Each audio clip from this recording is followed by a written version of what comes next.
everybody watched what happened in your country not so long ago. You are under a crippling debt, and you were trying to figure out how to repay the IMF debt and others, and you wanted to impose taxes which are very few and scarce, actually, in Kenya.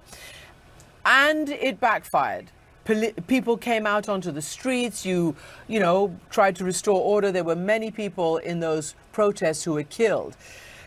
And then you had to walk it all back. So firstly, did you do the wrong thing by sending the troops out against people who were protesting that they couldn't afford these taxes?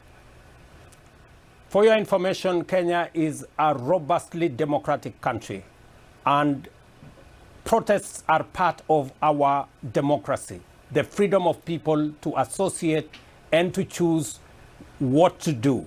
And that is perfectly in order.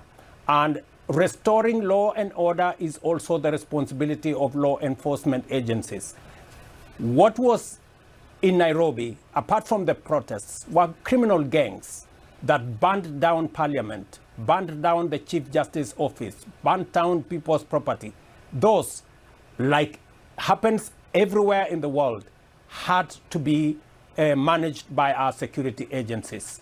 And any excesses that may have occurred, there is an independent policing authority that investigates and takes those who may have overstepped their mandate into account.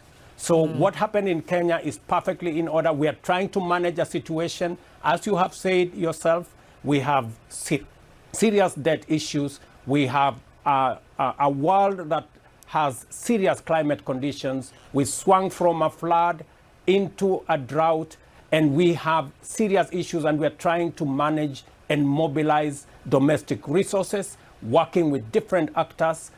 If it doesn't work, we tried a different way. Kenya is now stable. We are moving into the future in a predictable, orderly manner because we are a democracy. Mr. President, how will you do that? Because clearly you were advised by, I assume, your own economists and international economists that you needed to start raising funds. You needed to get some taxes or however you raise your funds in order to pay down the debt and to, I guess, pay for development. What is your next step on this issue? How will you do what you need to do without, you know, upsetting the people who can't afford it and trying to satisfy your own people? It is always a balance. Most of the situation that you saw, part of it was occasioned by misinformation, fake news, and many other aspects of the protest. More explanation is going into our strategy going into the future. We are working with the international community to find concessional funding long-term at scale to manage our situation, to manage the debt situation. As I talk to you, inflation is down from 9 to 4.3%. Our exchange rate is now stable, and we can be able to do more going forward without pushing too hard on what the people can accommodate.